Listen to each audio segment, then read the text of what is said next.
What is up, everybody? Welcome back to another video on my channel. My name is Josh Fan of ShowMeFootball.com and ArrowheadAddict.com. And today I am once again joined by my good friend, Michael Darcy of KC Sports Report and now Bleacher Report, Michael. I mean, let's start with that, man, because a lot of stuff has gone on between the two of us since the last time we made a video. You're obviously doing some stuff for Bleacher Report now, but why don't you tell the fans a little bit about that? And what you're doing for them so they can check that out before anything else. Yeah, guys, I do monthly live streams on the Bleacher Report mobile app. I got approached by one of their scouts, I guess you could say, like one of their talent managers, and was like, hey, this could be a good fit. And I just was like, I jumped at the chance. And so about every month, I do like a broadcast of whatever subject they choose about the Kansas City Chiefs. And you can watch that on the Bleacher Report mobile app. And I think they posted on their website after the fact. A lot of the YouTube videos that I've posted over the last 4 or 5 months have probably been Bleacher Report live streams.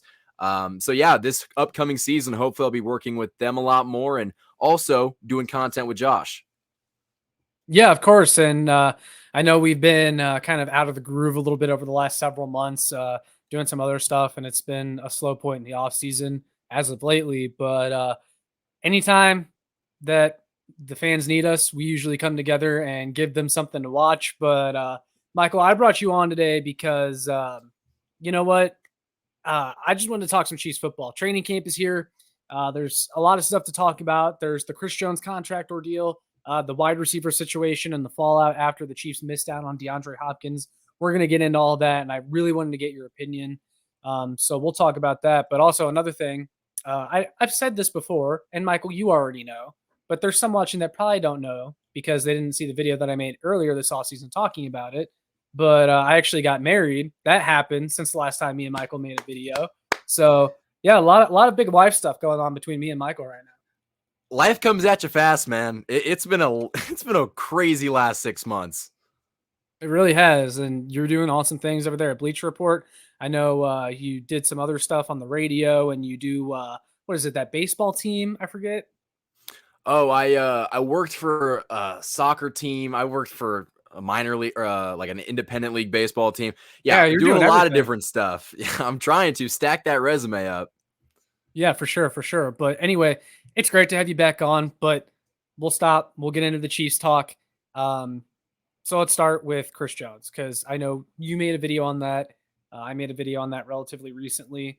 But I'll just ask you this right off the bat: are you worried at all about a Chris Jones extension getting done with it not being done to this point?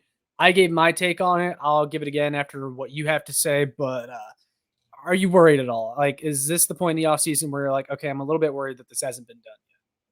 I am a little bit worried. I don't think that this is something that, should be taken lightly. Coming into the offseason, I was like, guys, Chris Jones is going to want to make Aaron Donald money. And then you've seen the recent reports that, the Chiefs are, quote, far apart, end quote, with making an extension with Chris Jones. I think that's because the two are very far apart because Chris Jones, who I would argue had the best season of any defensive tackle last year, kind of making him the best defensive tackle in football over an Aaron Donald, at least last season.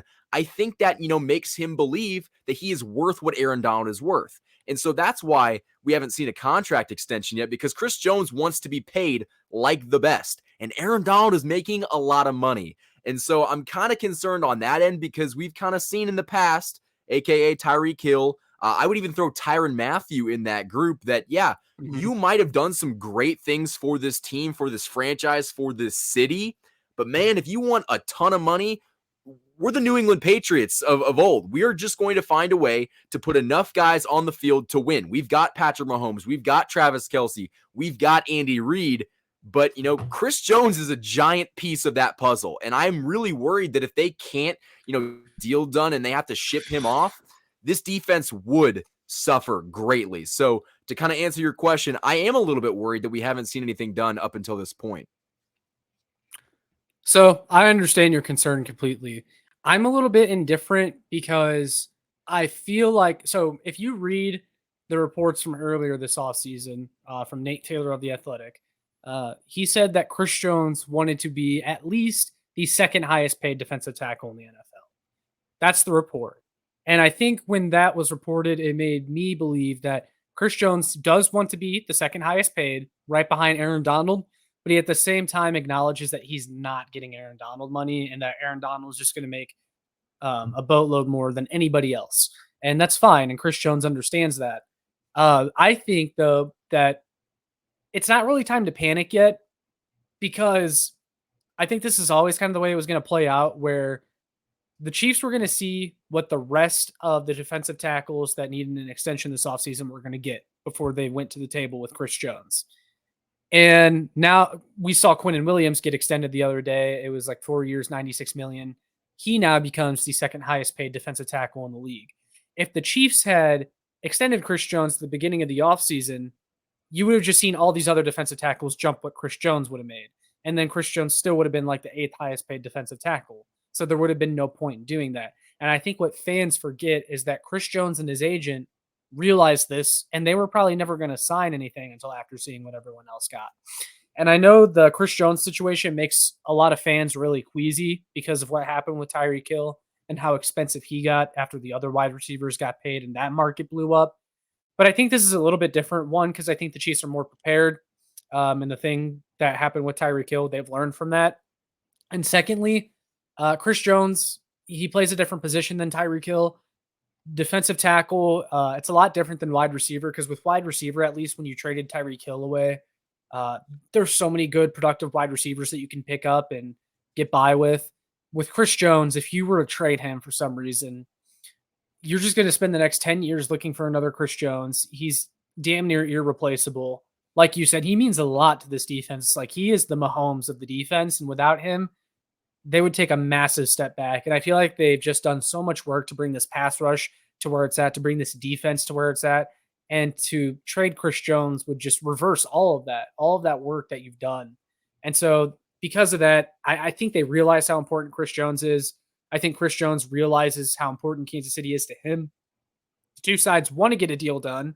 Chris Jones did tweet earlier this offseason that he will never play for another franchise. I believe that. I believe they're motivated to get something done. And I think when Adam Schefter tweets that they're far apart, I'm not saying that he's wrong or making it up, but we do know that Adam Schefter has fabricated stuff in the past.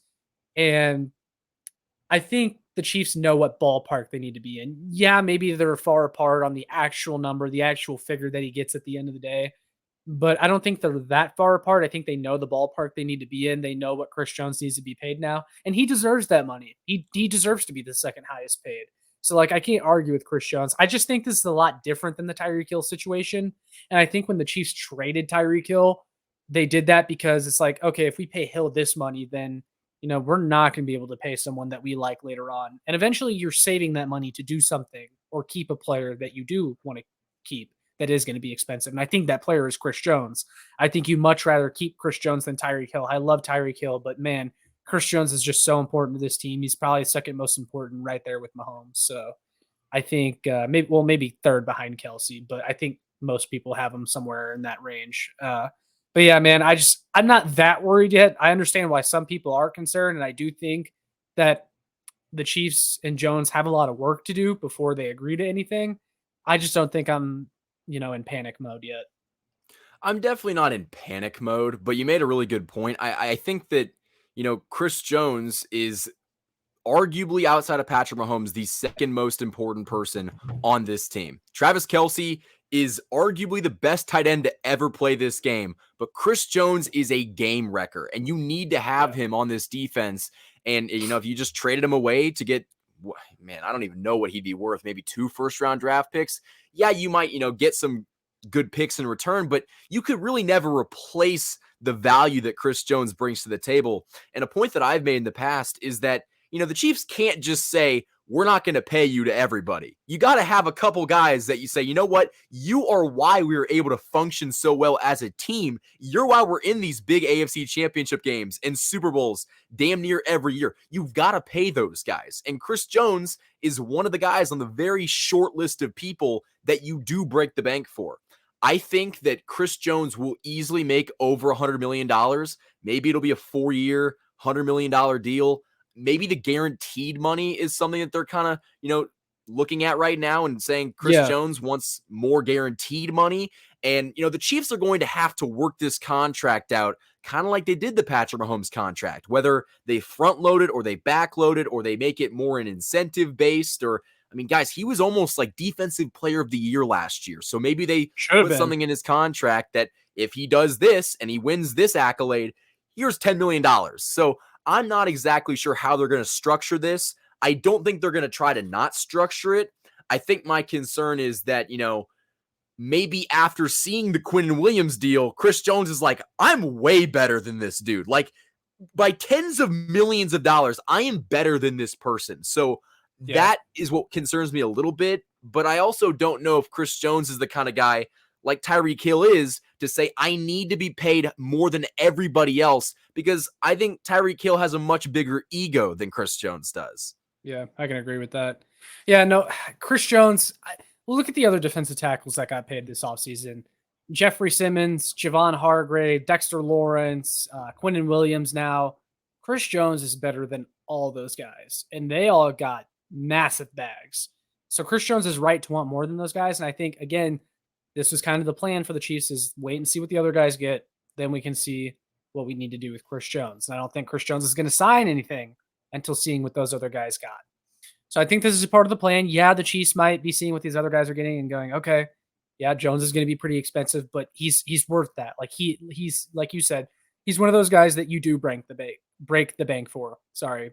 And Quinnen Williams, for example, or the Jets, how much they paid him, and the Giants with Dexter Lawrence. Like, if the Jets and Giants think those guys are worth that, then why wouldn't the Chiefs think Chris Jones is worth, X amount of dollars?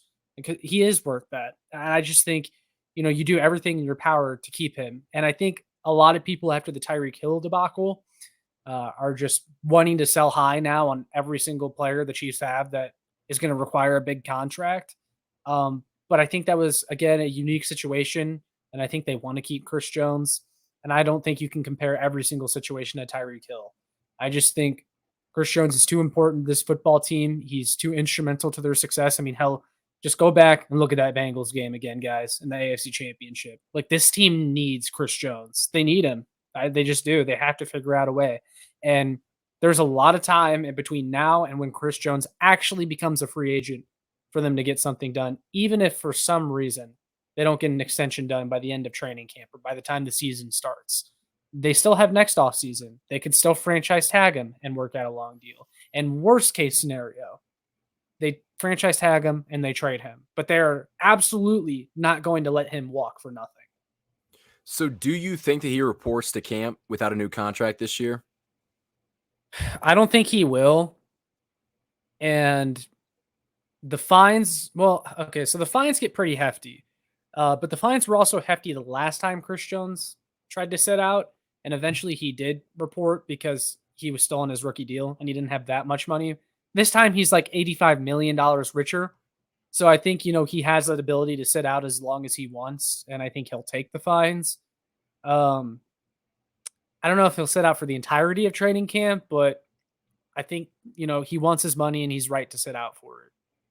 Because eventually you're going to get to that point in training camp where it's like, okay, man, we're trying to get something done here, but it's not going to happen right now. And the longer that you sit out, unless you're going to sit out the entire season, I mean, you're just going to hurt yourself. You know what I mean? Like, yeah. Chris Jones needs to get in football shape. I don't think he's doing that at home. And that's kind of what training camp is for. So if he just says, you know what, I'll sit this out, and he sits out all of training camp, I mean, it's going to take him a couple weeks to get back to the Chris Jones that we, are accustomed to seeing because he just sat out all of training camp. So I think we'll kind of see a point in time where, Chris Jones is going to have no choice but to show up or sit out the entire season, because I don't think he's going to sit out all of camp and then be like, you know what, I'm going to report week 1. Yeah. And I don't think Andy rolls like that either. Andy's kind of one of those guys where it's like, no matter how talented you are, he's going to put you through the process. He's not going to allow you to just walk in week 1 and get on the field if you haven't been there all off season. Now, I mean, there's some players that I think you make an exception for, but I don't know. Andy seemed kind of upset today even that Chris Jones wasn't there. So we'll see, but I think they will get a deal done at some point. I really do. I don't think this is going to go on forever. I really hope so. These things, they always get worse before they get better. I think people tend to forget that. And, not that it means anything, but if we all remember going back to last offseason, the Chiefs and Tyreek Hill were in good contract talks. Like we thought it was a done deal. And maybe that we don't have that belief with Chris Jones right now is a good thing because we were pretty sold that it was going to be, an easy Tyreek Hill extension. And then boom, one day he was just gone. So maybe the fact that there is a little bit of concern is a good thing. Yeah. I think they're just Chiefs fans just got to learn to separate the Tyreek Hill situation from the Chris Jones situation, in my opinion. I understand why people draw parallels. I think the Tyreek Hill thing was just so unique. And I think Chris Jones is more important to this team than Tyreek Hill was. Just my honest opinion. Yeah, I agree. All right, good. So we're in agreement on that. Now let's talk about wide receiver because that's the other big talking point. Now that the Chiefs lost out on DeAndre Hopkins, this Chiefs wide receiver room that we're looking at right now, it's probably going to be the wide receiver room for this season. And a lot of people are going to have their eyes on that position. Who comes out of that? Because there's a lot of wide receivers on this training camp roster. Not all of them are going to make the team, but there's a lot of competitiveness in that wide receiver room. I mean, all the way from MVS down to John Ross. People are speculating who's going to make this team. People have their favorites who they want to make the team, who they think will make the team. We'll get to that in a second, where we think the pecking order is right now. But I got to ask you, what was your reaction to DeAndre Hopkins going to the Tennessee Titans? Honestly, I made a video, I think like 4 or 5 days before he signed with the Titans. And one of the I made main one a day things before. one of the main things I said, go ahead. I was going to say, I got to milk the last of that DeAndre Hopkins saga before. I was like, I might as well jump on it. To be quite frank, it was crazy. It was like an infinite views cheat. Like you could just make a DeAndre Hopkins video, thousands of views. But, Well, that was the thing. That was the thing, man. Like, I just got sick of hearing about it. It's like, oh, where's he going to end up? It's like, guys, I don't care anymore. Like, he's either going to come here or he doesn't. I was never expecting him to be with the Chiefs. As time got on, I think I kind of sold myself on the idea more of him coming to Kansas City. But, he signed with the Titans, and I was kind of surprised because I really thought that he wanted to win. But it just kind of shows you that the bag, and listen, he got a bag for 2 years. I mean, 26 million with 32 million possibility in incentives. Yeah. I mean, that you can't turn that down. That is unbelievable. And the fact that he got that at his age with his, injury history, good on him. Go get your money, man. But that was never going to be in the cards for the Chiefs. Now, one thing that I will say, I was more surprised that the Chiefs didn't re-sign Juju Smith-Schuster than the Chiefs not getting D-Hop. That honestly has me more upset because if you had Juju on this wide receiver core, I think fans would feel a lot better going into this season because I didn't really hear about, maybe I just read over it, but did the Chiefs really go after Juju that aggressively? Because he didn't sign that big of a contract with the Patriots. No, it was reported that the Chiefs just weren't willing to give as much as the Patriots. I think they did make an offer, but there was a number they weren't willing to go past. And a lot of people, I think, were like, what the heck? Like, I would have brought Juju back for that money. That was a lot less than people thought he was going to get before the offseason started. But I did remember seeing an article about a month ago that Juju is still dealing with that knee injury, which I think is a little bit of an explanation as to why the Chiefs maybe backed off or weren't super aggressive in re-signing him, is because he's still dealing with that same knee injury from the end of last season. And I think maybe there's something deeper going on there than we realize. I hope that's the case. I mean, I don't hope that he's injured, but seeing him sign a pretty low, mediocre contract after he came to Kansas City on a 1 year, saying, you know what, if I prove it, if I ball out, give me a bunch of money. And I think if we had him and he was healthy on this wide receiver core, fans would feel a lot better because I know that there's a lot of people out there that are freaking out because they're just looking at this wide receiver core and they're like, we don't have anybody. And Juju, for a guy that, maybe wasn't a top tier wide receiver, he was a recognizable name. The Chiefs really don't have any recognizable name in the wide receiver core, maybe outside of Kadarius Toney and MVS, but even then those guys are relatively unproven. Yeah. So going back to the DeAndre Hopkins deal real quick, Yeah. I thought that him going to the Titans, when you look at the contract, all it takes is 1 second to look at the contract and be like, okay, I understand why he went there. It was the money. I know he said he wanted to play for a contender. A lot of guys do, and then they end up going to a complete non-contender like the Titans are. I'm sorry. I had Titans fans on my last DeAndre Hopkins video saying that they were going to be in the playoffs and they're a contender. I don't think the Titans are a contender. Sorry, Titans fans. Who's their quarterback? Yeah, but like we don't even know who their quarterback is going to be yet. And so, most of these guys, they say they want to play for a contender, and then they end up going where the money is. And I don't blame them for that. I'm not saying D-Hop is wrong for that. I don't think he was lying when he said he wanted to play for a contender.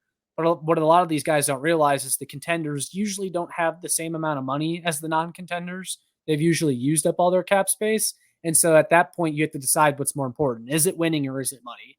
And for D-Hop, money was more important than winning. That's just what it was.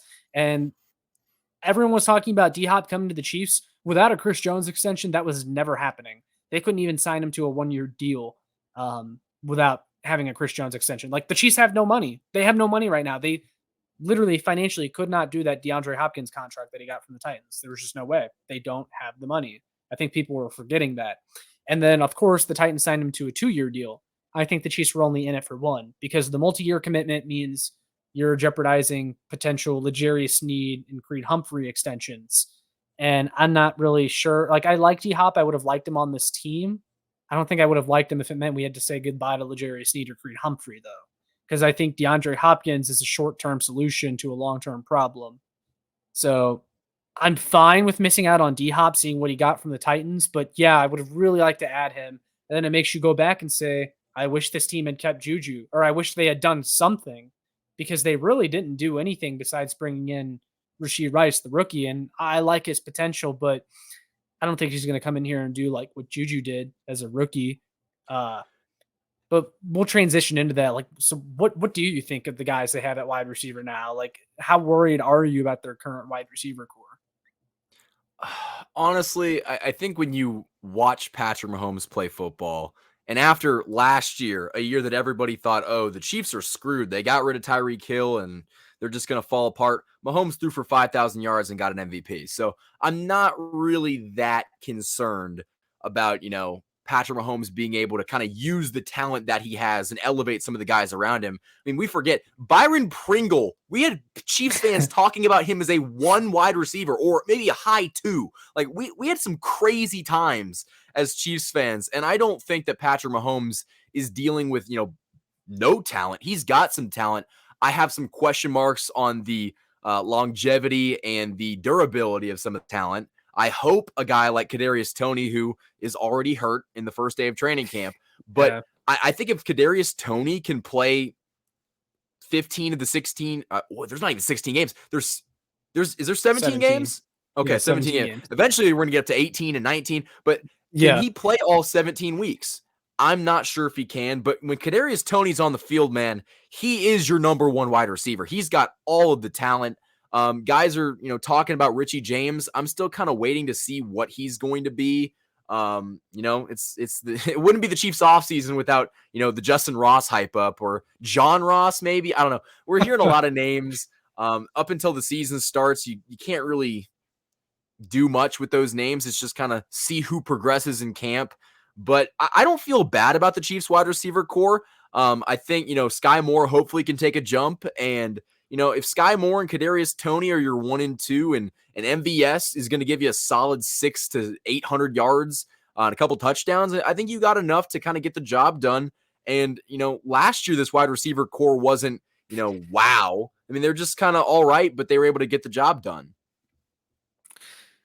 Yeah. Okay. So I have a lot to say. So first of all, one of the biggest reasons why I'm not even so much upset that they didn't get D-Hop, but it's just that I fear what could potentially go wrong with how much responsibility this team is giving Travis Kelce for another year.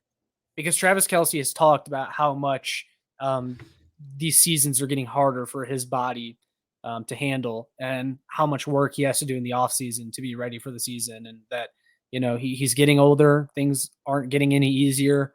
And the Chiefs responded by not really doing that much to upgrade the receiving core outside of him.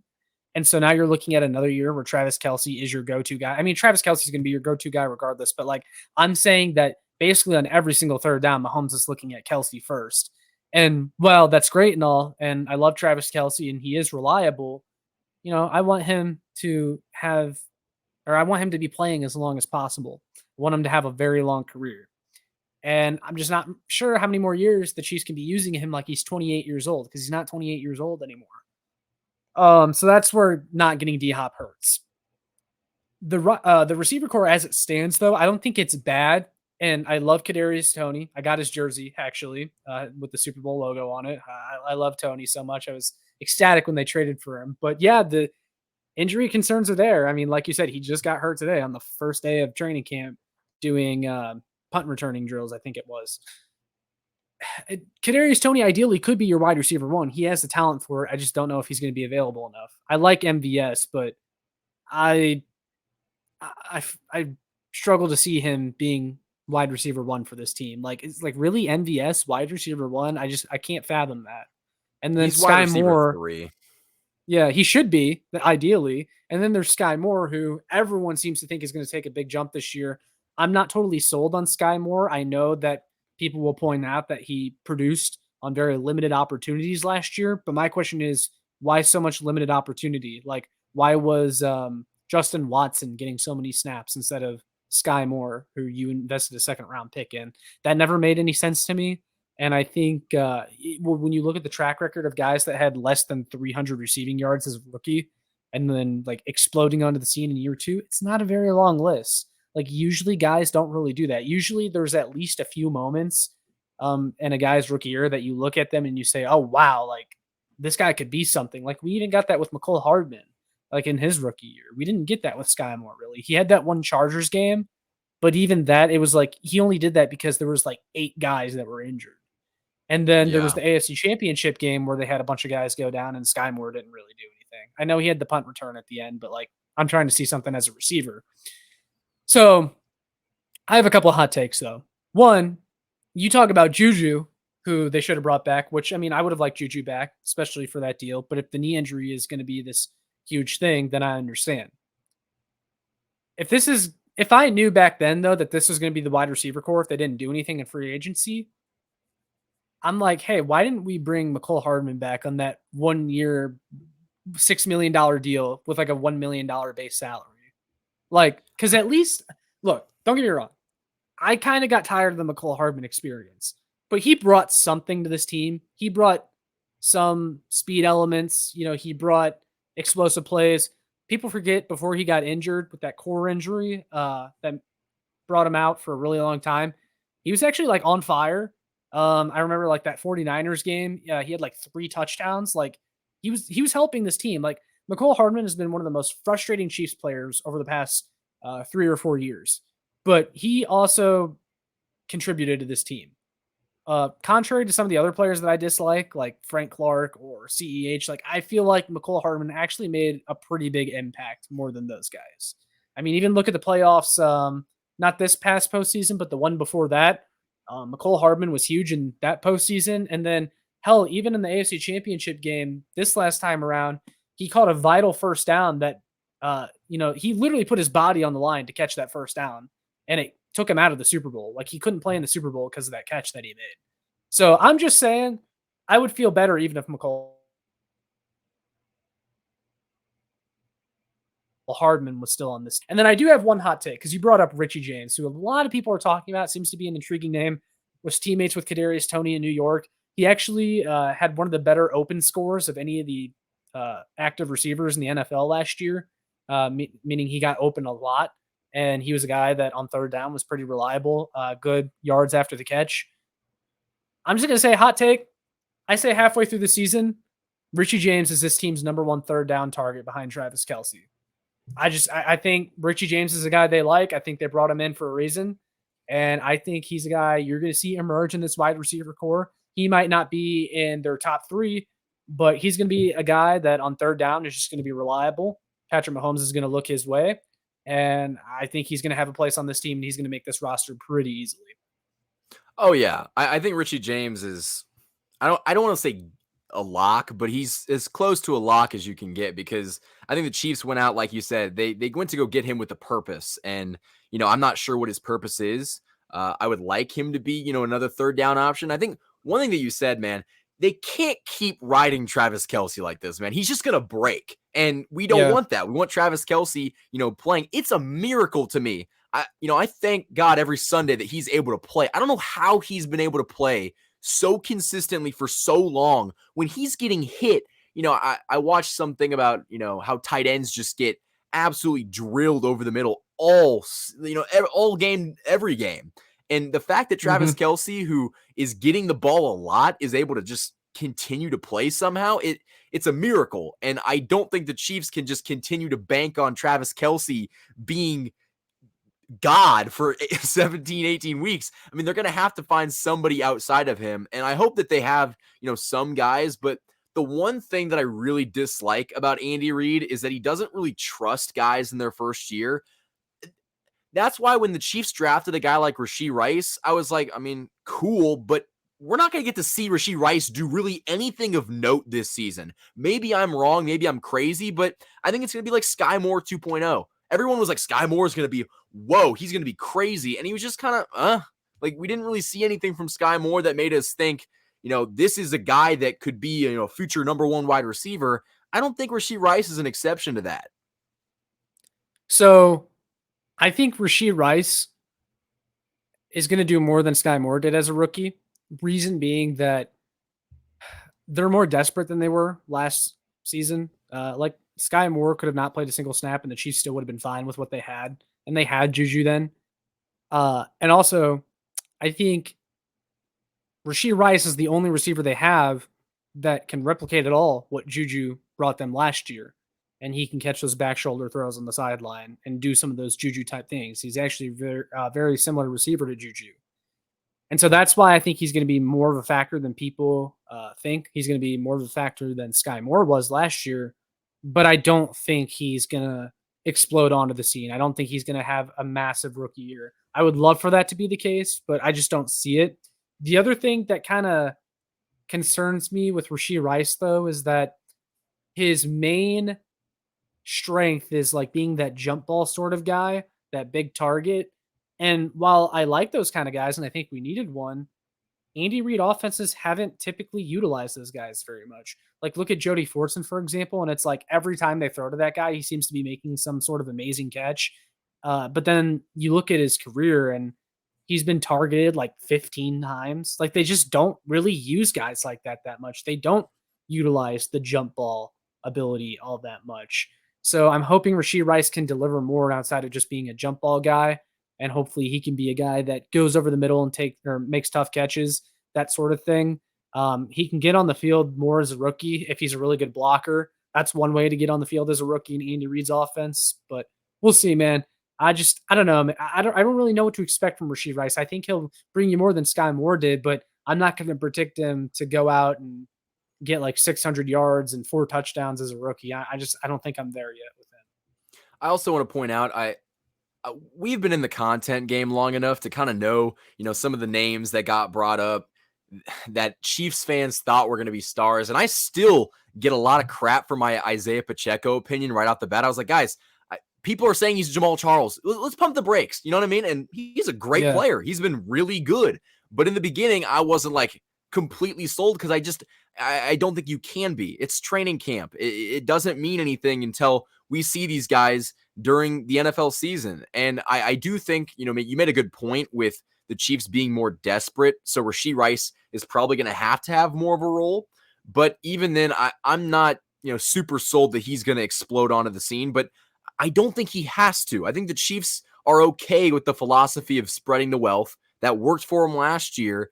And I think they're going to continue that same model of success that, it doesn't matter who it's going to be. Somebody different every single week is going to make contributions, and that's how we're going to win games. Now, I'd love to hear your thoughts on the Rosses. I'd love to hear what you think about Justin Ross and John Ross. Man, I feel like you have to take a hardline stance on either one to be embraced by Chiefs fans. But it's like, I don't know, man. Like, I'll take it as I go. Like, I think, if Justin Ross makes the team and has a couple hundred yards, great. Like that's great. Like I'm not expecting anything. Like I have no expectations for Justin Ross. I'll just let Justin Ross be Justin Ross, and if he makes the team, then I'll start paying attention. But until then, I don't really have anything to say about him. Like I hope he makes the team. The talent is clearly there. John Ross, it's sort of the same thing. Although he's had his chances more so than Justin Ross. But I don't know. We'll see if he makes the team. I mean, if he makes the team, maybe he could be a guy that returns kicks or something. But we'll see. He's also struggled to stay healthy. So I don't know, man. We'll see. The Rosses are like, I feel like the two Rosses are actually going to be the ones fighting for the last receiver spot. Yeah, I think that's probably the case. I don't disagree. I think what you believe is how Chiefs fans should approach this. That guys don't have any expectations. As I said with Frank Clark last year, having expectations for this guy is how you get hurt. Just go into the season thinking, you know what? Yeah. If he contributes, that's awesome. If he doesn't, oh well. It's just not. The Chiefs don't need Justin Ross in order to be successful. Our success does not hinge on either of those guys. So, if they provide something, awesome. I'll be super happy. But if they don't, they don't. I don't really care either way. But I do want to point out really quickly, because I mentioned Frank Clark. Can we talk about how Josh has a legitimate reason to hate on Frank Clark now? Yeah, I can't wait for this. So I know exactly. I can already tell you what's going to happen. So okay, first of all, let me just say too that I saw this tweet from a Broncos fan like shortly after that move was made, and it was like, oh, look at this pass rush, and it was like Frank Clark was the best player out of the four that were posted.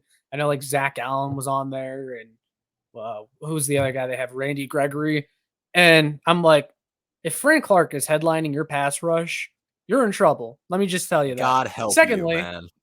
secondly, Frank Clark, I'm telling you right now, is going to go to the Broncos. He's going to have like 4 sacks, and he's going to be whatever for them. And Chiefs fans are going to be saying, oh, look, Frank Clark sucks. When those same Chiefs fans were the ones telling you that Frank Clark was good when he was here, also getting 4 sacks. I'm just saying. That's just how Chiefs fans are.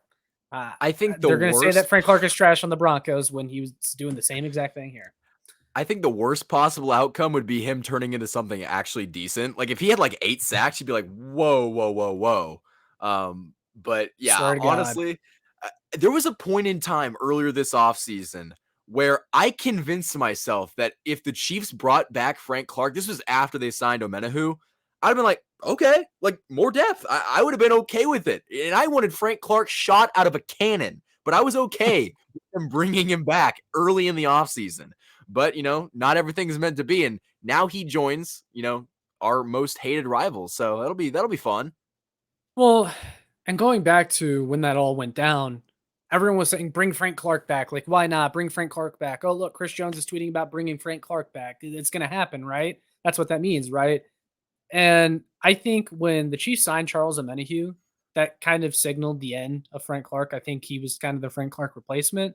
I also think he's an upgrade from Frank Clark. The other thing from Frank Clark that other people weren't considering is that, if you're bringing him in, it's going to have to be in a rotational role. Like you've invested too much in the defensive end position for Frank Clark to come back and be playing like 70% of the snaps again. I mean, you have to eventually let the young guys, play. Like you have to let Felix Anudike-Uzomah play. You have to let George Karlaftis play. You have to let Charles Omenihu play. And Frank Clark was a guy who I think averaged 72% of the defensive snaps in his time with Kansas City. Everyone is just assuming that Frank Clark would come back accepting a rotational role. To me, if you listen to the way Frank Clark talks about himself, he thinks of himself more than that. He thinks of himself as one of the better starting defensive ends in this league still. He's going to have a chance to prove that with the Broncos. I don't think he was going to have that same opportunity here if he stayed with Kansas City. Yeah, you're right. And honestly, I don't want to say good luck to him, but I do have some love for Frank Clark, even if it comes from us hating on him. Like I do kind of miss him just because it was our punching bag is gone. Yeah, he's the scapegoat's gone, but it was kind of, and listen, I know that you derail some of the Frank Clark, postseason numbers. He was really good even in this postseason. And he showed up, and was he worth $100 million? Hell no. But, we got something out of him. Yeah, no, that's true. And I also don't think people were considering also that the Chiefs couldn't offer him as much money as other teams could because I think he got like 7 million from the Broncos. The Chiefs couldn't even afford that deal. Again, they don't have any money right now. People are forgetting Yeah. that. So they couldn't even afford that deal. And they were also already paying some 70 or $7 million to not be on the team. And I understand that that's getting paid either way. But when another team is also offering him $7 million, he's making more money by going to another team. So Yeah. there are too many hurdles that had to have been cleared for Frank Clark to come back to the Chiefs. And I just don't think it was ever going to happen. I don't think it was ever really realistic. Yeah, he definitely seems like the kind of guy that would not really want to take a pay cut and think that he is better than he actually is. So, yeah, it just wasn't meant to be. But hey, man, he won 2 Super Bowl championships. So, a lot of Chiefs fans hate him. I never hated him, so to speak. But you know, he might he might have his name in the Ring of Honor. I hope not. They better not do that. Now I will be no, I will be there. I will be there. I will be at Arrowhead the day that they try to do that, and I will be protesting, and I'll be bringing Yeah, a group with me. We're you not might letting not that be the man in the only Ring of one. Honor. You might not be the only one. Oh man. It's just like I get it. I get why fans are infatuated with him, but the stats are not there for him to be in the Ring of Honor. Like if we're putting Frank Clark in the freaking Ring of Honor, like We're you're gonna put basically saying, Kendall hey, if Fuller in everyone there gets too. in, yeah, like come on, yeah, exactly. Like really, come Yeah. on. He'll make the He Hall does of not. Fame just because the everybody from those Super Bowls are going to make the Hall of Fame, but the Yeah. Ring of Well, Honor, it should be for special people. then like the postseason sacks statistic and everything like that. Like, yeah, he'll probably get in, but I don't think he did enough to be Ring of Honor, though. I think you're No. really lowering the bar if he gets in the Ring of Honor. But And that's the awesome thing about the Chiefs, past 5 seasons is they've kind of put themselves, in the upper echelon of NFL franchises. We're like a really good 5 to 7 year stretch away from maybe being like a top 3 to 5 franchise. I mean, I guess you could argue where are we right now, but just the recent Mhm. success and all of the winning that they've done, it's like, man, we're turning ourselves into something like really special. Yeah, yeah, no, I mean it's fun to watch, and I mean now that they got that second Super Bowl, like I said this back right after we won. Now that they got that second one, because everyone's like, okay, you got one, but can you get multiple? Well, they got the second. They have multiple now. Now it's just going to become routine to them. Like it's going to be a lot easier because I feel like the pressure is on you more to keep winning after you win the first time. But I feel like that pressure's kind of gone a little bit because they did it, and now they can just kind of play with house money.